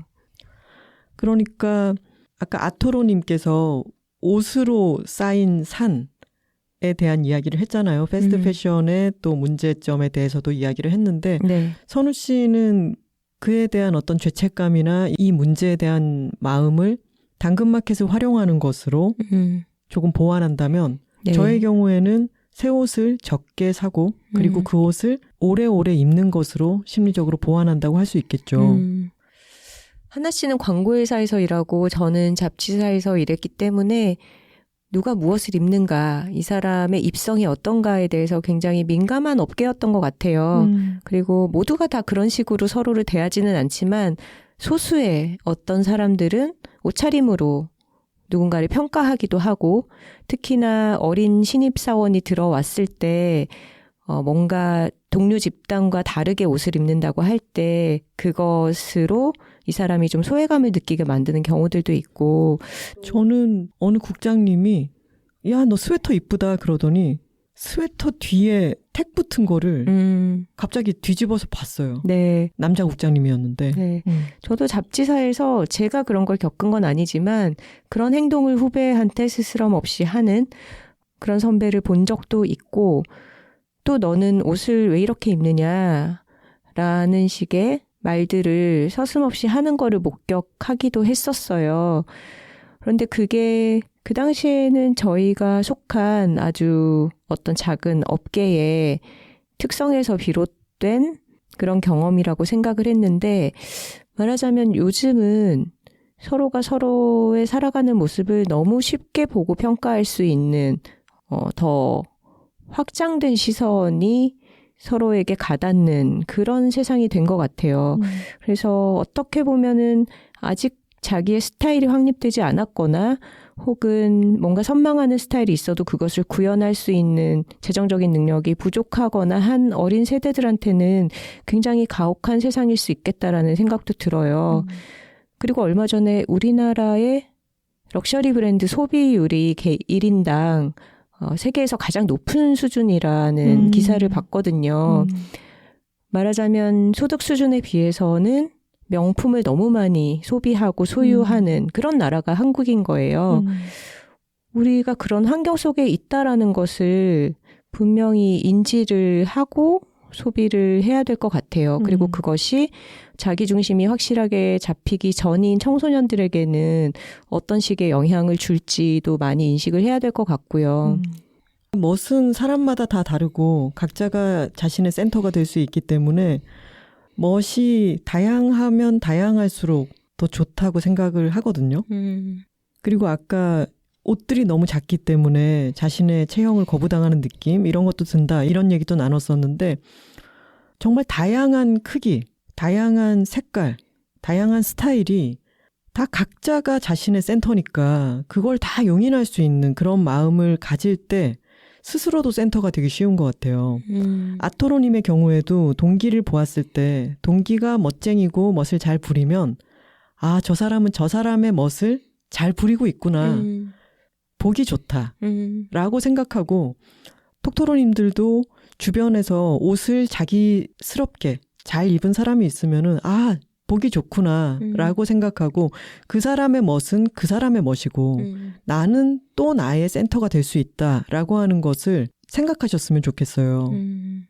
세상에는 N명의 사람이 있으면 N개의 멋이 있다는 것을 받아들이고 각자의 멋을 추구해 나갈 때 그게 본을 지기는 게 아니라 멋이 나는 게 되지 않을까 싶습니다. 부자로 사는 법 때 했던 얘기와 일맥상통하는 것 같은데요. 옷이 많다고 해서 멋쟁이는 아니잖아요. 옷장 속에 옷이 그득해도 정말 입을 게 없다라고 느끼고 누군가 다른 사람이 새롭게 마련하는 어떤 옷과 가방과 장신구에 계속 마음을 빼앗기면서 부족하다고 생각하면 그것은 끝이 없는 것 같아요. 제가 인터뷰를 했던 어떤 분이 굉장히 미니멀한 생활을 하시는 분인데 옷을 많이 정리하고 자기가 정말 좋아하는 옷들만 남겼다고 하더라고요. 근데 그런 뒤로는 무슨 옷을 입고 나가도 자기가 좋아하는 옷인 거예요. 그러니까 매일 기분이 좋다라고 하더라고요. 약간 발상의 전환이죠. 그런 식의 경지에는 저도 아직 도달하지 못했지만 선우 씨는 멀었습니다. 네, 한참 멀었습니다. 알죠. 우리가 옷과도 그런 관계를 맺을 수 있다면 그 편안함 그리고 그 긍정적인 기운이 나에게서 뿜어져 나올 때 내가 조금 낡고 오래된 편안한 옷을 입고 있더라도 남들에게 어떻게 보일까? 나는 좋게 보일 수 있을 것 같거든요. 그런 것을 저도 감히 좀 지향을 해보고 싶네요. 어렵지만. 마음이 허하고 심리적인 스트레스가 많을 때 쇼핑을 더 하게 됩니다. 특히 많은 사람들이 옷을 지르죠. 근데 몸은 하나고 한국은 특히 계절도 빨리빨리 너무 다양하게 변하고 그 옷을 그 계절에 맞게 하루에 한 번 정도밖에 입을 수가 없는데 너무 많은 것들을 지르게 되잖아요. 나에게 꼭 필요하지 않은 것을 쇼핑을 하는 것도 심리적 결핍에서 비롯될 수 있다는 걸 생각하고 내가 이게 정말 필요한가? 아니면 내가 다른 요인 때문에 뭐라도 지금 사고 싶어 하는 건가? 옷이 제일 만만하기 때문에 뭔가 기분 전환용으로 또 뭘 사려고 하는 건가? 이런 생각이 들 때는 그 옷으로 쌓인 산을 한 번쯤 떠올려 보는 것도 좋을 것 같습니다. 예전에 제가 책이라웃에서 타일러 씨를 인터뷰한 적이 있는데 그때 환경 관련한 책을 내고 인터뷰를 한 거였어요. 네. 근데 타일러 씨가 유튜브에 나올 때 항상 같은 줄무늬 티셔츠를 아주 자주 입고 나온다고 해요. 네. 방송인이고 사람들에게 많이 보이는 직업이라 하더라도 내가 어떤 경각심을 갖고 나는 같은 옷을 계속 입겠다라고 하면 그럴 수도 있는 거죠. 그러니까 옷에 대해서 아토로님께도 다른 톡토로님께도 드리고 싶은 말씀은 내가 어떤 철학을 가지고 옷의 개수를 줄였다면은 남들의 시선이 아니라 내가 그것을 선택한 나 스스로에게 좀 더 집중을 하시면 좋을 것 같아요. 그리고 아토로 님도 지금 절대적인 시간이 부족하고 아마 아이를 돌보면서 회사 생활하는 것만으로도 굉장히 일상이 빠듯하시리라 생각이 들어요. 그렇지만 조금씩 본인의 외향이 마음에 들었으면 좋겠다. 거기서 오는 자신감을 찾고 싶다라고 하셨기 때문에 조금씩 옷차림에서 즐거움이라는 요소를 더 해보셨으면 좋겠어요. 예를 들면 저도 이제는 구두는 못 신거든요. 정말 아주 짧은 시간 중요한 자리에 잠시 가는 게 아니면 하루 종일 구두를 신을 수가 없어요. 거의 운동화 차림인데 운동화는 유지하되 뭔가 굉장히 기분 좋은 양말로 포인트를 주거나 혹은 편안함 때문에 점퍼를 계속 고수한다면 뭔가 코트 중에서도 가벼운 소재로 만들어진 그런 코트를 한번 시도를 해본다거나 그런 식의 절충안들도 가능할 것 같아요. 그리고 옷을 관리하는 데 소질이 없다고 하셨는데 세탁 방식들이 다 옷 안에 태그에 설명이 돼 있으니까 그걸 조금 신경 써서 세탁을 해보시고 저는 스팀 다리미의 도움을 많이 받습니다. 제가 각 잡고 바닥에 눌러서 하는 다림질은 정말 못하는 편인데 스팀 다리미는 약간 틀어놓고 이렇게 옷 위에 왔다 갔다 하는 것만으로도 주름이 잘 펴지는 편이고 웬만큼 사람이 좀 후줄근하지 않아 보이는 효과를 쉽게 거둘 수가 있어요. 그래서 비싼 스타일러 같은 거를 못 들여 놓더라도 스팀 다리미 정도는 활용하시면 좀 좋은 아이템이 아닐까 이런 추천도 드려봅니다. 저에게 아주 좋은 기분 전환을 주는 옷의 요소는 저 맨날 입는 이 까만색 기모 추리닝 위에다가 발랄한 색감의 양말을 그 위로 신을 때 저는 그게 항상 즐겁거든요. 그런 것도 포인트가 되면서도 나에게도 남에게도 즐거움을 줄 수 있는 그런 요소가 되겠죠. 맞아요. 그리고 액세서리를 그렇게 활용하면 평범하고 편안한 차림에도 좀 흥겨움을 더할 수 있는 것 같아요. 저는 그런 식으로 좀 뿌띠 스카프 같은 거 좋아하고요. 그리고 베레모도 상황에 따라서 색깔 바꿔가며 쓰는 걸 좋아합니다. 아마 아토로 님도 본인에게 어울리는 그런 흥겨움의 요소를 발견하실 수 있지 않을까요? 그 베레모 처음 선우 씨 썼을 때 생각난다. 저희가 아이슬란드 여행을 5명이서 갔었는데 그때 베레모를 즐겨 쓰는 친구가 선우 씨한테 베레모를 권했잖아요. 네. 근데 선우 씨가 나는 모자 잘 안 어울려 라고 했는데 그걸 쓰는 순간 모두가 너무 예쁘다, 너무 잘 어울린다 라고 얘기를 했잖아요. 그리고 그 친구가 베레모는 제가 즐겨 쓰는 캡이라든가 비니 같은 것과는 다르게 머리와 모자 사이에 공간이 있기 때문에 두상의 형태와 상관없이 선우 씨가 나는 뒤통수가 납작해서 모자가 잘 안 어울려라고 생각했던 것을 훌륭하게 보완해 준다고 얘기를 했었죠. 근데 그렇게 질에 나는 이런 거는 안 어울린다라고 하기보다는 모든 옷은 피팅을 해봐야 그 효과를 알 수 있는 거니까 새로운 것을 시도해 보는데도 열린 마음을 가지시면 좋겠어요. 왜 오태가 난다 이런 표현들 많이 쓰잖아요. 근데 저는 그런 표현은 결국 말라야, 살이 없어야 옷을 잘 소화할 수 있다라는 식으로 많이 통용이 되어서 그런 방식으로 생각들을 안 했으면 좋겠어요. 우리가 옷을 태를 내주려고 옷을 입는 게 아니잖아요. 내가 태가 나야지. 근데 그거는 나한테 어울리는 옷을 입으면 되는 거예요. 어떤 옷에 잘 맞는 몸을 내가 만들겠다가 아니라 그리고 그 방식은 아주 다양할 수가 있는 거죠. 근데 요즘 또 걱정되는 게 굉장히 어린 학생들이 뭐 미용 체중이라고 해가지고 옷을 예쁘게 입으려면 이렇게 말라야 된다라는 막 기준도 공유하고 하는 것 같은데 정말 건강하지 못한 관점이죠. 옷을 위해서 내가 있는 게 아니라 나를 위한 옷, 나한테 잘 맞는 옷을 찾아 나갈 수 있었으면 좋겠습니다. 센터는 마음의 문제 잊지 마시고요. 댓글 소개 시간입니다. 광고와 사연 문의는 w2talking, w 숫자 2, talking @gmail.com으로 보내주시면 됩니다. 선우 씨. 네. 이제 매화가 막 곳곳에서 펴서 많은 톡토로님들이 다양한 방식으로 매화 사진을 보내주시고 저희 엄마도 아파트 근처 산책로에 매화가 폈다고 사진을 막 보내주셨더라고요. 네. 서울은 아직이에요. 그쵸? 아주 예쁜 동백을 보내주신 분도 계셨고요. 네. 크산티페님의 댓글입니다. 새로운 시대가 열리려 할 때 그 기미를 알아차리고 기회를 바로 잡아채는 사람들이 있는가 하면 자신이 살아온 시대의 것과는 다른 무언가가 시작되려 하면 경계부터 하고 비난하려는 마음이 생기는 사람들이 있기 마련이죠. 사랑은 비를 타고는 내용도 알고 여러 장르에서 익히 들었던 할미새 톡토로입니다. 고전 클럽의 첫 번째 소개될 만한 영화라고 생각합니다. 저는 시대의 기미가 어디로 가는지 알고 싶은 자신의 세대 가치가 몰락해가는 것을 지켜보고 있는 70대 톡토로입니다.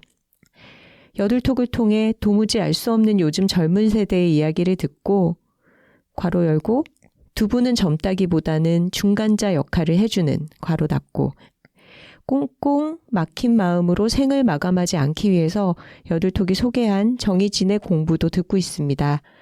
두 분께서 매주 어떤 소재로 이야기를 이어나갈런지 걱정도 되고 기대도 되는 사람으로 부디 두 분 건강 조심하시고 다들 언니라고 하지만 양심상 생략합니다. 이상입니다. 하셨네요.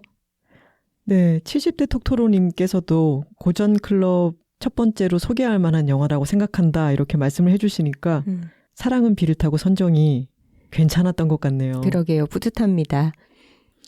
알로준님께서 사랑은 비를 타고라니 수년 전에 웹에서 알게 된 지인이 지하철 역사에 있는 영상센터를 대관해 상영, 웹 친구들과 함께 관람했던 기억이 떠오르네요. 영상을 통해 흘러나오던 춤과 노래에 맞춰 고개를 까딱거리며 흥얼거리던 시간, 다들 달뜬 기분을 함께 나누었었더랬죠. 그 시절의 우리가 떠올라 잠시 흐뭇했습니다. 영화를 통해 과거를 복귀하는 고전 클럽, 절대적으로 환영합니다. 앞으로도 기대되어요 해주셨네요. 네. 다음 고전 영화도 한번 잘 선정해 보겠습니다. 구독자 100님의 댓글입니다. 사놓고 아직 읽지 못한 책 달콤 쌉싸름한 초콜릿을 읽을 계기를 주시네요.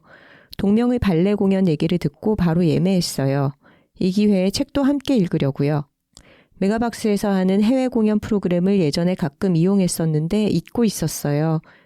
오랜만에 예매하는데 가격이 웬만한 공연 티켓 가격이 되어 있어서 깜짝 놀랐네요. 또 책과 영화를 동시에 즐기고 싶은 작품이 아니 에르노의 단순한 열정이에요. 참 희끈의 천혜향도 기다렸다 주문해서 어제 받았답니다. 희끈에 처음 먹어보는 것이라 설레네요. 디카프 워크룸 드립백은 거의 다 먹어서 재주문 들어가려고요. 이렇게 제 생활 구석구석에서 향기를 바라는 여들톡이네요. 앞으로도 기대합니다 하셨어요. 그야말로 향기를 발휘하는 아이템들이네요. 그러게요.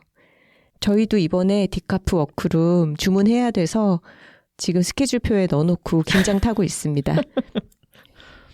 그리고 지난번 맨 마지막에 읽어드렸던 마산톡토로님의 사연을 듣고 수많은 분들이 붕괴도 해주시고 사연을 남겨주셨어요. 네.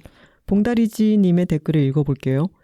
마산톡토로님 사연 듣고 처음으로 댓글 남겨요. 저는 뽀얀 피부에 큰 눈, 오똑한 코를 가진 여자답고 애교 많은 언니와 태어나는 순간부터 외모 비교를 당하고 자란 톡토로입니다. 친척들이 모이는 명절이면 고모부 한 분은 너는 어쩜 그리 남자 같냐며 참한 언니를 보고 배우라고 하셨어요. 크크크 배울 수 있어야 말이죠. 아니 지금 생각해보면 그렇게 말하던 고모부도 못생겼으면서 거울 안 보고 말한 듯. 저는 이제 안 보고 삽니다. 그래서 평안해요. 제 외모는 적당히 까만 피부에 쌍꺼풀이 없는 눈, 작고 낮은 코를 가지고 있습니다. 또 운동을 좋아해 여리여리한 느낌보다는 단단하고 건강해 보이는 체형이에요. 이런 건강미조차 어릴 땐 남성스러움으로 취급받으며 저를 움츠러들게 했어요. 어느 날엔가 엄마가 너도 쌍꺼풀 수술해줄까? 하셨는데 마음 안에서 약간의 반발심과 함께 아니, 언젠가 무쌍이 매력적으로 보이는 시대가 올 거야 하고 거절했던 것을 지금은 아주 잘한 일이라고 생각합니다. 저 스스로도 늘 못생겼다고 생각하고 마른 몸을 가졌을 때도 뚱뚱하다고 생각했었는데요. 20대 이후 좋은 영향을 주었던 많은 분들이 저도 모르는 저의 아름다운 모습들을 찾아 이야기해 주셨는데 믿지 못하던 제가 지금은 당당하게 난 내 체형 좋고 내 덩치 좋고 내 얼굴 좋아 나 좀 귀여운 듯 하고 살아요. 아직 다 잊었나 하면 잘 모르겠지만 결국 저는 나 스스로 예뻐하기로 했습니다. 그리고 더 많이 행복해졌어요. 다른 사람들이 저에게 해줬던 애정이 담긴 말들이 많은 도움이 되었기에 제 이야기로 주절주절 응원의 글 남깁니다. 소중한 톡토로 절대 지켜! 하셨습니다. 오늘 멋과 뽐 얘기와도 네. 잘 맞는 말씀을 해주신 것 같아요. 그러게요. 센터가 되신 봉다리지님 응원합니다. 아 그리고 지난번 사랑은 비를 타고 이야기를 할 때 린다 라몬트의 목소리가 아주 높고 귀에 거슬리는 것을 저희가 흉내를 냈잖아요. 근데 제가 편집할 때 그 부분을 덜어낼까 말까 많이 망설였거든요. 사람마다 목소리도 다 제각각이고 목소리가 여러 성대의 이유로 편안하지 않게 들리는 목소리들도 있는데 네. 너무 그걸 희화화하는 건가 싶어서 드러낼까 말까 많이 망설이다가 그래도 영화를 안 보신 분들께 뉘앙스를 전달하기에는 효율적인 것 같아서 넣었거든요. 네. 근데 마음이 조금 불편했고요. 연결해서 최근에 정희진의 공부 2월호에서 정희진 선생님이 본인의 목소리에 대한 청취자들의 의견에 답을 하시면서 여성들의 발화 방식이나 발성 방식이 공적인 자리에서 권위 있게 말할 기회가 적었기 때문에 흔들리고 떨리고 때로는 감정을 너무 터뜨리는 식으로 형성되어 온 그런 역사에 대해서 굉장히 흥미진진하게 얘기를 들려주십니다. 그것을 같이 들어보셔도 좀 생각할 거리가 될 것 같아요. 그래서 이렇게 다음 회차에서라도 언급을 한 번은 하고 싶었습니다. 네. 동키톡토로님의 댓글입니다. 하나선우 작가님, 독서의 기술은 제가 가장 많이 다시 들은 회차가 되었습니다. 그래서 한 번만 듣고 댓글을 달 수가 없었지요. 독서에 뭐 그렇게 많은 의미를 부여하고 살았는지 새삼 깨닫게 되었습니다. 책을 안 읽으면 안 읽고 있는 내가 싫고 읽으면서 자주 생각에 일탈이 발생할 때는 집중 못하는 자신을 나무라고. 그래서 지금껏 아주 즐겁게 읽은 책은 얼마나 될까라는 생각을 하게 되었습니다. 독서에 대한 생각에 유연함을 가득 더해주신 독서의 기술 최고입니다. 사람은 자고로 책을 읽어야 돼라는 그 말이 주는 얽매임도 끊어버리고 읽은 내용이 기억이 잘 안 나면 어때 하면서 독서와 하던 무언의 싸움을 두 분의 이야기를 들으며 그만둘 수 있게 되었습니다. 이제 정말 가볍게 친구 만나러 가는 마음으로 그리고 독서의 총체적 즐거움을 위해 다시 책으로 가보도록 하겠습니다. 이상입니다. 하셨네요. 아, 좋네요. 애플 팟캐스트에도 독서의 기술 편에 대해서 댓글들을 남겨주셨어요. 연서랑 혜화님께서 제목 여둘톡 짱 좋아. 이런 직관적인 명쾌한 제목 저희 좋아합니다. 네. 안 그래도 요새 다시 독서를 시작하고 있는데 책을 머리로 읽은 게 아니라 눈으로만 읽는 것 같고 머리에 남는 것도 없는 것 같아서 독서하는 방법을 찾아보기도 했는데 이게 무슨 우연인가요? 타이밍이 좋은 여둘톡. 모든 책을 다 기억하지 않아도 그 경험만으로 충분하다는 말이 친한 언니가 저에게 따뜻하게 조언해주는 느낌이라 정말 좋았습니다. 톡토로가 계속 늘어나는 요즘 제 닉네임을 계속 쓰고 싶어서 먼저 선포해봅니다. 저는 해화 톡토로예요. 쩌렁쩌렁 이렇게 말씀을 해주셨습니다. 또 이분은 이 닉네임이 너무 좋아요. 네? 우리 수면 아티스트 얘기했잖아요. 네. 수면 디렉터님께서 숙제 같은 책 읽기라는 제목으로 안녕하세요. 여둘톡을 챙겨 듣고 있는 애청자입니다. 매번 듣기만 했지 리뷰는 처음 남기는 것 같아요. 다름이 아니라 이번 독서의 기술편을 듣고 느끼는 바가 많아서 감사 인사를 드리고 싶었습니다. 어려서부터 지금 직장을 다니면서까지 항상 독서를 좋아했는데 언제부터인가 암기하고 기억해야 한다는 강박관념이 생겼어요. 여러 매체에서 독서의 기술이라든지 독서노트 작성에 대해 설명하는 것을 직간접적으로 많이 접해서였던 것 같습니다. 이러한 부담감 때문인지 책을 읽는 게 점점 하나의 일처럼 다가왔어요. 그런데 음악을 듣는 것처럼 한 문장 한 문장을 읽어나가며 그 분위기와 기분을 남긴다는 말이 와닿았습니다. 덕분에 앞으로는 예전처럼 편한 마음으로 독서를 즐길 수 있을 것 같아요 해주셨네요. 네. 맞아요. 이렇게 독서에 대한 문턱을 낮추는 게 가장 독서의 즐거움을 전파하는 데는 가장 효율적인 방식이 아닌가 네. 싶어요. 독서의 기술 편이 청취 수가 굉장히 높게 나오고 있잖아요. 네, 맞아요. 많은 분들이 댓글도 이렇게 남겨주셨습니다. 서귀포에서 동박새 톡토로님이 메일을 주셨는데요.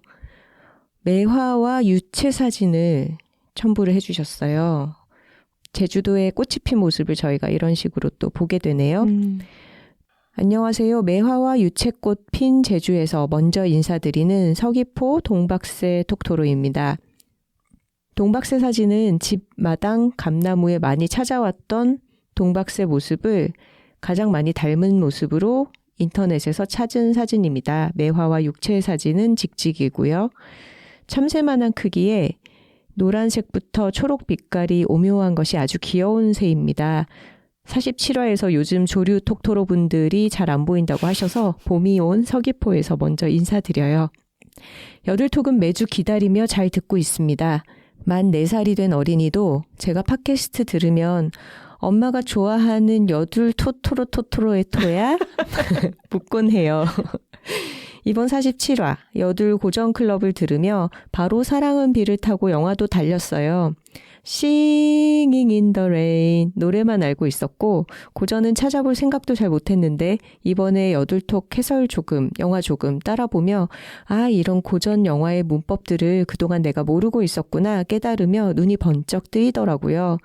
이어서 보라고 추천해 주신 파리의 아메리카인과 언급하셨던 마이 페어 레이디도 이어 봐보려고 합니다. 앞으로의 고전 클럽도 기대할게요. 이번 화 마지막에 읽어주신 사연이 너무 인상 깊어서 그동안 잘 못 쓰던 메일까지 남겨요. 너무 마음이 콕 아파서 2번, 3번 돌려 들었습니다.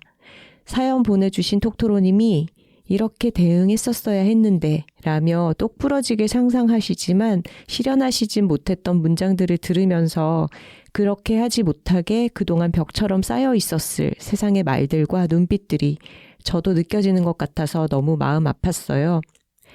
들으면서 내가 무심코 했던 외모를 칭찬하는 말들이 있지 않았나 돌아보기도 하고 저희 집에 같이 사는 5살, 3살 두 어린이들과 살아가며 이미 들어본 말들과 앞으로 맞닥뜨릴 상황들을 수없이 상상했네요. 속으로 여러 번 화내고 막 냉정했다가도 분위기 너무 안 좋지 않게 잘못임을 깨닫게 할 말들은 없을지 엄청 여전히 고민 중이에요. 저는 초등학교 교사이기도 한데요. 교실에서 만난 어린이들과도 예쁘다는 말도 외모평가라는 이야기를 나눈 적이 있어요. 칭찬인데 왜 나쁠까 질문하고 우리가 생각하는 예쁘다는 기준은 어디서 왔는지 돌아보자 라며 이야기를 이어갔었지요. 수업 시간에 이 이야기를 설명하기는 어렵지 않았습니다. 하지만 막상 내 일상에서 이웃, 친척, 친구 등이 예쁜 애, 눈 큰 애, 어떤 애 이야기하다가 선을 넘는다면 어떻게 우리 어린이들을 지킬지 생각하니 정말 생각이 많아집니다. 그래도 사연자님 용기 내 나눠주신 이야기 들으며 먼저 고민하고 준비하려고 합니다. 진짜 내 아이들 살아갈 세상 바꾸고 싶다는 끓는 마음이 되네요. 비교는 하면 안 되고 특히 외모는 바꿀 수 없는 조건들이기에 더욱 안 된다는 그 문장들이 제 말이 되도록 더 몇 번 돌려 들어야겠어요. 작가님들께서 친척도 안 보고 살아도 된다고 그래도 두 길밖에 없는 건 아니라고 조금 더 마음을 지켜보라 조언해 주신 말도 또 여러 면에서 제 삶에도 적용이 되고요. 저는 아이도 있고 남편도 같이 살지만 여둘톡에서 이야기하는 것들 너무 좋아해요. 특히 기존에 당연하다고 여겨져 온 따옴표 이상한 것들이 깨어져 나가는 말들을 듣는 것이 너무 신나요. 조금 더 다양해도 되고 여러 삶의 모습이 너무 좋은 우리 사회가 되면 좋겠습니다. 앞으로도 이야기 계속 들려주세요. 오늘도 감사합니다. 아, 동박새 사진이 너무 예쁘고 귀엽네요. 그러게요. 그리고 좀 신기하지 않아요? 선생님 톡토로들이 참 많으세요. 맞아요. 선생님들께서 사연을 더 많이 보내주시기 때문인지 모르겠는데 많은 선생님들이 여둘톡을 듣고 또 영향받은 것을 아이들에게도 또 좋은 영향으로 전해주실 거라고 생각하면 또 기분이 좋습니다. 네, 학생들과도 이런 주제로 이야기를 나눠주신다고 하니까 굉장히 반갑네요. 안녕하세요. 망원톡토로 망원동 호랑이입니다. 다름 아니라 후기를 전하려 메일을 보내봅니다.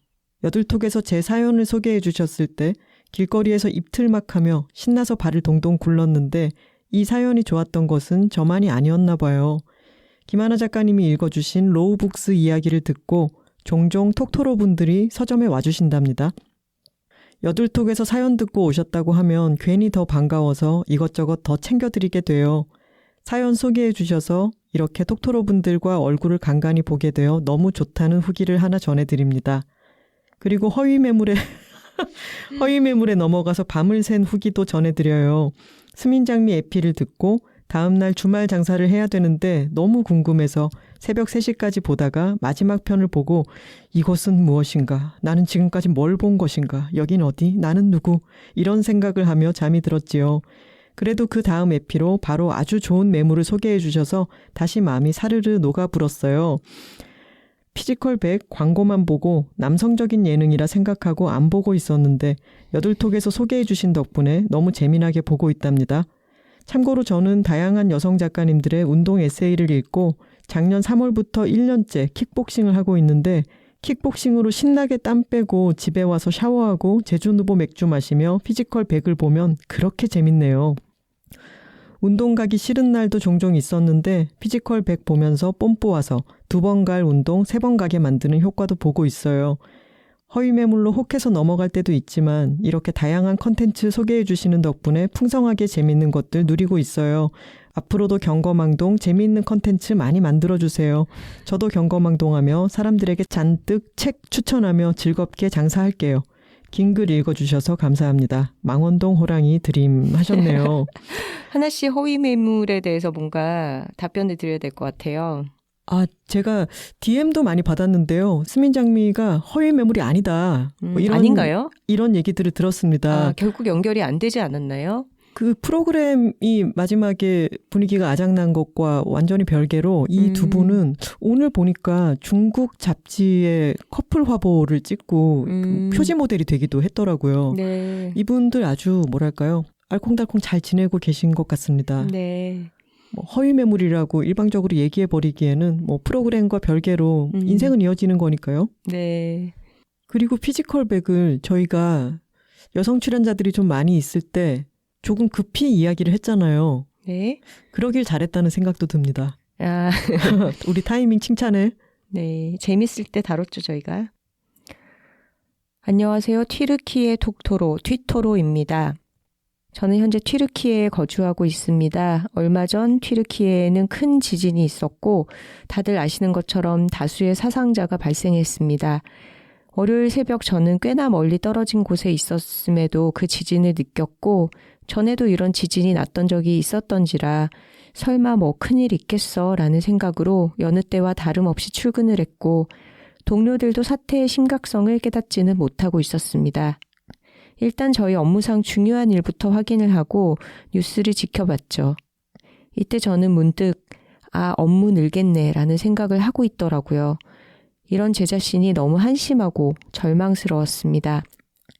다른 사람들은 생과 사를 넘나들며 사투를 벌이고 있는데 기껏 이런 생각이나 하다니요. 다시 제정신을 차리고 한국에서 오는 출장단들을 만나고 현장에 직접 가서 참사를 목격하니 모든 사고 능력이 마비된 것처럼 어디서부터 시작해야 할지 막막했습니다. 하지만 이런 참사 앞에서도 본인의 야망을 숨기지 않고 전혀 거리낌 없이 드러내는 수많은 정치인들, 그리고 같은 회사 사람이라고 생각하고 싶지도 않은 상사들, 인간의 민낯을 마주하고 지독한 환멸을 느꼈습니다. 원래 제가 속해 있는 조직이 건전한 조직은 아닙니다만 이 재난, 고통받고 있는 사람들 앞에서 본인의 SNS에 올릴 사진 한 장을 찍으려고 많은 직원을 대동하며 괴롭히는 상사를 보니 더 이상 이 회사에 다니고 싶지가 않았습니다. 이런 생각들을 하며 현장에서 사무실로 복귀하는 차 안에서 조용히 미뤄뒀던 여둘톡을 듣기 시작했는데 하필이면 그게 전국 사투리 대잔치였어요. 순간 망설였습니다. 지금 내가 이걸 듣고 웃어도 괜찮은 걸까? 하지만 며칠간 겪었던 일들을 떨쳐내고 싶은 마음도 있어 조심조심 재생 버튼을 눌렀습니다. 작가님들의 목소리는 참으로 생기 넘치면서도 차분해서 참 듣기가 좋았습니다. 그리고 많은 톡토로 분들이 보내주신 사연에 크게 웃고 너무 재밌어서 눈물도 흘리면서 그렇게 잠시 현생을 잊어보았습니다. 그리고 그 다음 죽음이 삶을 찾아올 때 편을 들으면서 눈이 퉁퉁 붓도록 울면서 아무 일도 없었다는 듯한 제 일상 공간으로 돌아왔습니다. 며칠 만에 돌아온 집은 여전히 평화로웠고 따스했습니다. 제 일상은 아무것도 바뀌지 않았지요. 쓰다 보니 참 두서가 없고 도대체 무슨 말이 하고 싶은 건지 모르겠네요. 다만 한 가지 분명한 것은 여둘톡을 들으면서 제가 더 나은 사람, 좋은 사람이 되고 싶다는 생각을 한다는 거였어요. 좋은 것을 좋다고 말하고 좋아하는 것을 하는 것. 그저 묵묵히 제 일상을 살아나가는 것이 제가 할 수 있는 최선이라는 생각이 듭니다.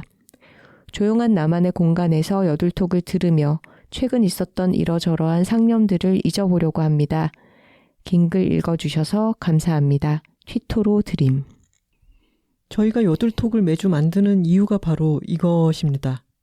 각자의 자리에서 힘든 일이 생기고 너무 커다란 사건이 발생할 때도 있지만 잠깐이나마 좋은 걸 좋다고 말하는 이야기를 들으면서 조금 주의를 돌릴 수 있는 것, 기분을 조금 회복할 수 있는 것, 그래서 또 좋은 것을 볼 수 있는 에너지를 채워 올리는 것, 그게 저희가 이 팟캐스트를 만드는 이유 같아요. 네. 그리고 티토로님은 지금 큰 재난을 겪고 있는 튀르키예에 계시면서 본인의 일상은 여전히 평화롭다는 것에 대해서 약간의 죄책감도 느끼고 계시는 것 같은데요. 실상은 그렇지 않죠. 티토로님도 큰 참사의 목격자로서 이 공동체에 속해 계시고 그 안에서 슬픔을 느끼기도 하고 위선에 맞닥뜨려서 괴로움도 느끼고 계시는데요. 그런 것이 본인은 참사에서 떨어져 있다고 생각할지라도 지금 심신으로 굉장한 스트레스로 작용하고 있을 거예요. 우선 기뻐할 일이 있거나 즐겁게 웃을 때 그것에 대해서는 죄책감을 느끼지 마시고요. 자신을 잘 돌보면서 또 그 안에서 누군가에게 도움을 줄 수 있다면 적극적으로 힘을 내서 해주시기를 바랄게요. 새내기 톡토로의 고백이라는 제목으로 메일이 왔습니다. 안녕하세요 작가님들, 루브르 톡토로입니다. 저는 며칠 후면 대학 생활을 위해 대구에서 상경하는 새내기입니다. 절실히 바랐지만 헛헛한 마음이 드는 요즘 작가님들께 감사 인사를 드리고 싶습니다. 저는 1년간 고등학교에서 혼자 생활하며 혼자 밥을 먹었습니다. 그때마다 여둘톡을 틀고 밥을 먹었습니다. 저는 야자까지 했기에 점심 저녁을 작가님들과 함께 했습니다. 정말 감사했습니다. 전에 없던 큰 도약이 필요했고 이에 마음의 여유도 바닥났던 저를 버티게 해주셔서 감사합니다. 지금은 여유롭게 청소를 하며 또는 산책을 하며 여둘톡을 듣습니다만 그때는 생명줄 같기도 했습니다. 노이즈 캔슬링 헤드폰을 장착하고 세상과 분리된 채 여둘톡의 세계로 뛰어들어 잠시라도 머리를 비울 수 있었던 건 정말 큰 행운이었습니다. 그리고 많이 배웠습니다. 머리를 한 대 맞고 유레카를 외치기도 여러 번이었습니다. 그 과정에서 생각하지 않은 채 익히 퍼진 담론을 그냥 학습하던 제 자신을 성찰하고 반성했습니다. 수험생이던 시절이 벌써 까마득한데요. 원래 개구리는 올챙이 시절을 빨리 망각하기 때문이겠죠? 그래도 감사한 만큼은 진하게 남아서 작가님들에게 진한 애정을 가지게 되었습니다. 항상 응원합니다. 서울에서 혹시라도 작가님들을 마주칠까봐 얼굴과 목소리를 모두 매치시켜 기억해뒀습니다. 그런 행운이 찾아왔으면 좋겠네요. 이상입니다. PS. 수험생 톡토로님들께 한마디를 남겨주셨어요.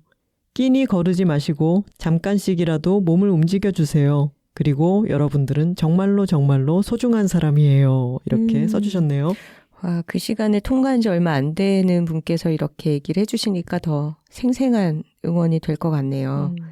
선생님들도 많이 듣고 학생들도 많이 듣는 여둘톡이었습니다. 서귀포에서 동박새에 이어서 섬휘파람새님의 소식이 왔네요. 안녕하세요. 동홍동 섬휘파람새 톡토로입니다. 지금은 독일에서 지내고 있지만 제 고향에 대한 애정을 담아 동홍동을 붙여봤습니다. 제 고향은 제주도 서귀포시입니다. 쭉 가. 이렇게 하셨는데 사투리 대잔치에서 저희가 받았던 제보에는 쑥가였죠. 쑥가 이거였는데 둘 다 쓰는 표현인가 봐요. 저는 독일에서 6개월째 지내고 있습니다. 평생을 지낸 고향과 함께한 가족을 떠나 살고 있는 타지 생활은 생각보다 괜찮습니다. 하지만 문득 사무치는 외로움과 끔찍한 좌절감이 드는 건 피할 수 없더군요. 저는 여기서 대학을 다시 들어가기 위해 어학 공부와 입학 준비를 병행 중에 있습니다. 모든 건 예상 못한 시련을 동반하죠. 머리로는 그걸 알면서도 마음이 힘들어지는 것은 어쩔 수 없네요. 그럴 때 저는 여둘톡을 들으며 마음을 달래요. 사람들 앞에서 제 작품에 대해 말하는 자리를 앞두고서는 청중 앞에서 떨지 않고 말하기 편을. 인간관계가 고민될 때는 좋은 대화란 어떤 것일까? 그리고 싸움의 기술편을. 나로서 혼자 서고 싶을 때면 고민사연 에피소드 시리즈, 그리고 자화자찬 경거망동, 부자로 사는 법, 새해에는 잠을 잘 잡시다 등을 반복해서 듣습니다. 저의 고민이 바로 해결되지는 않지만 큰 위로와 용기를 얻습니다. 그리고 즐거움과 풍족감까지요. 여둘톡의 다른 이름은 동홍동 섬 휘파람새 사람 만들기 프로젝트가 아닐까 생각이 들 정도예요. 매일 아주 조금씩 성장 중입니다. 제가 언제 좋은 어른, 괄호 열고 언니들의 말을 이렇게 가까이서 들을 수 있을까 생각하면 감사한 마음뿐입니다. 꼼짝없이 침대에 갇혀 있을 때 침대 밖으로, 방 밖으로, 집 밖으로 끄집어내준 두 분께 그리고 톡토로 분들께 감사의 말을 전해드리고 싶습니다. 마음을 조각조각 나눠서요. 다음 주 할머니의 3주기를 앞두고 겁이 나서 지금까지 듣지 못했던 죽음이 삶을 찾아올 때를 듣기로 마음을 먹었어요. 항상 감사하고 응원합니다. 동홍동 휘파람새 톡토로 드림 하셨네요. 때마다 듣는 에피소드들 제목을 말씀을 해주시니까 저희도 한편 한편 보면서 기억이 새록새록한데 참 뿌듯하네요. 그러게요. 그리고 휘파람새 톡토로님 지금 타지에서 힘들게 공부를 하고 계시는데요. 아까 루브르 톡토로님의 말씀을 돌려드리고 싶어요. 끼니 거르지 마시고 잠깐씩이라도 몸을 움직여 주시고요. 휘파람새 톡토로님은 정말 소중한 사람이라는 거 잊지 마시기 바랍니다. 네. 좋은 걸 좋다고 말하기 여둘톡 48화 주제는 멋과 뽐이었습니다. 톡토로 뒤에는 여둘톡이 있고 여둘톡 뒤에는 톡토로가 있습니다. 저희는 다음 주에 다른 주제로 다시 돌아오겠습니다. 화요일입니다. 고맙습니다.